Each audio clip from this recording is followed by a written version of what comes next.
is Saturday story time, and I'm hoping that this might be the last story about our old farmhouse that we found deserted. But I wrote myself some things that I want to talk about, so I hope I make it in this time.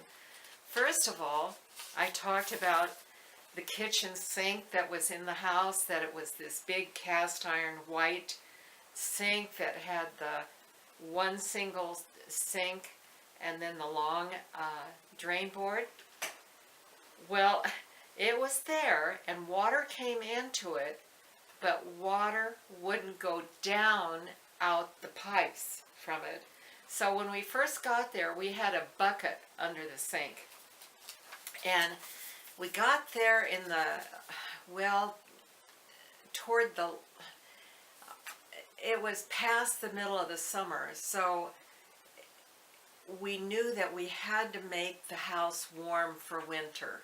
So that was Tom's big push of making it where we could heat the house. And so the plumbing had to come, it didn't have to, it could go on.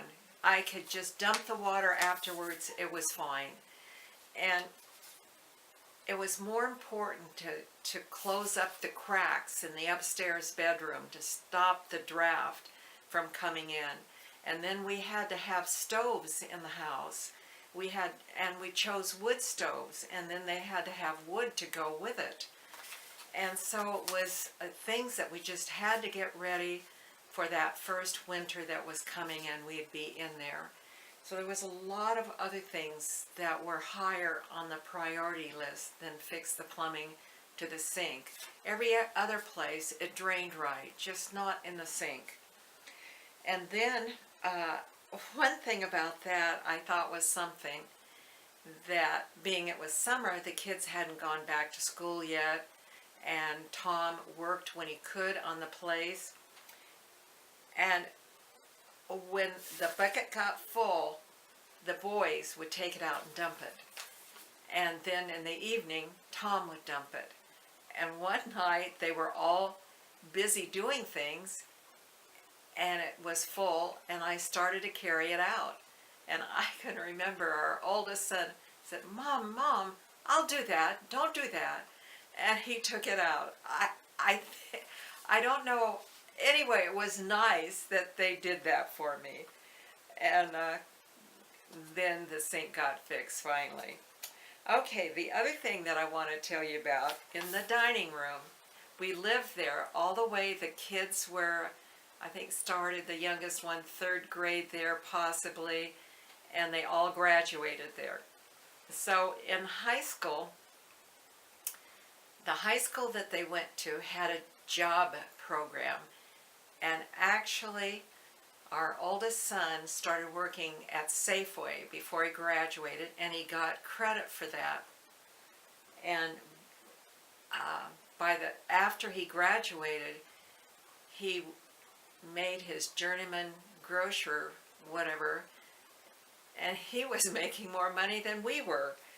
But I wasn't going to talk about that. I was going to talk about neighbor's son, and I'll try to find a picture of it. But in his last year, he made a Tin Man, and it really is really neat looking. So I hope I do find that picture. But it stood in our dining room, and it was sort of by our dining room door that went into the kitchen that went around to the bathroom. And when I first put it there, there were a couple of nights when I went past it, I'd jump, and then I'd think, oh, the Tin Man. But it never quite, it doesn't have any hands, because also in the high school that they went to, when they got their credits, they could quit anytime during that senior year that they'd want to, and then they would go back and graduate with their class. So when he got those credits, he just went on. Our daughter, what she did when she got her credits, she started college, and actually she was doing some of the high school and some first-year college at the same time. So that was the Tin Man. And then this house had never really, it was painted white originally. And that was when the man owned the house. We figured the last paint job, well, it had been years and years, and it was fading. It really needed painting. And so we planned to paint it, but the summer that we planned to paint it, Tom got hepatitis really bad. He worked at the college, he was a maintenance man, and we figured somehow working in the plumbing or whatever, he picked it up. And so I was the designated painter, and it was steep. The ladder was tall. I can climb up. It's coming down that always bothers me. But I can still remember painting, hanging onto that ladder for dear life, and painting and painting. And and then Tom, when he was able to, finally got well enough, he could come out and sort of watch and say, "You missed a spot over there, over there." But oh, it looks so nice when I got it painted. And it was its second paint job in its whole life. And it was really nice. Then also this house, and it was in Oregon, and it had 2 acres, and it was quite civilized. Our 2 acres, we had pasture and we had goats, and it was just quite nice. And one of the things that the boys used to do, we had this buck, and he was not a nice buck. He would get out. I'd go grocery shopping. He'd be out. When I'd go to take the groceries in the house, it was a race to see if I could get in the house before he was out there just sort of butting me. And so it was always this race. And I remember one time the phone man came to repair something, and it chased him into the house, and the phone man didn't get the door shut, and the goat came in right behind him, and we had to chase it out. And the kids played this game with the goat. They'd invite their friends over, the boys. I don't think Tammy, our daughter, played it with them.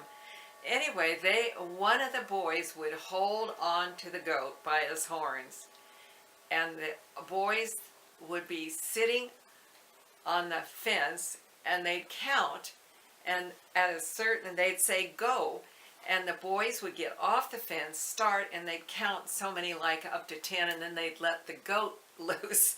It was a silly game, but the object was to see if the boys could make it to the other fence before the goat got them. And I don't know why they played that, but they did. It was a challenge. But around our place, beyond that, it was forest.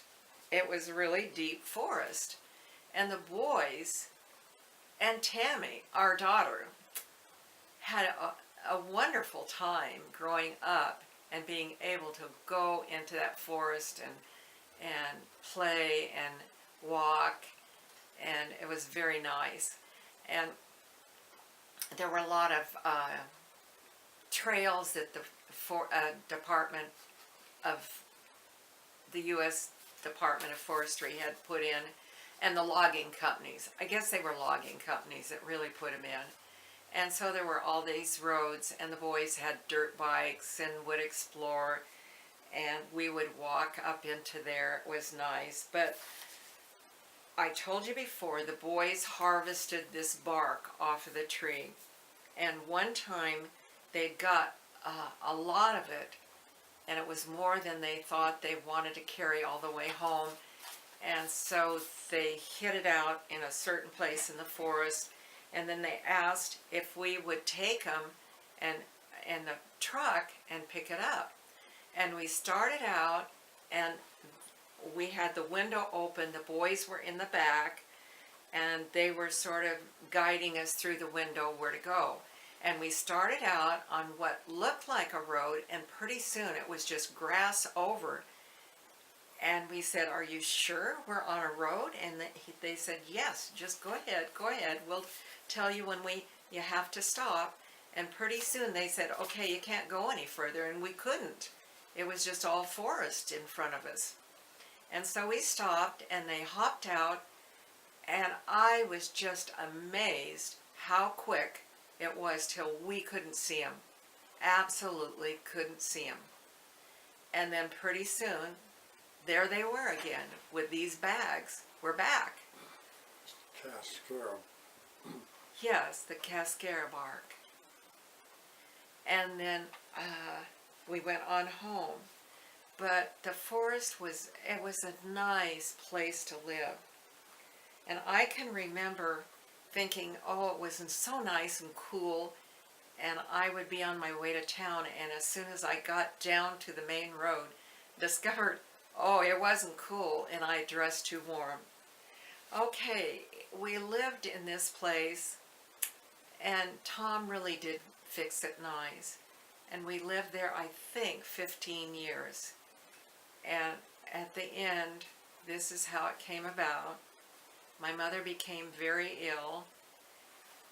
She lived in Idaho, we lived in Oregon, and it was just some inner clock in me that said, it's time to go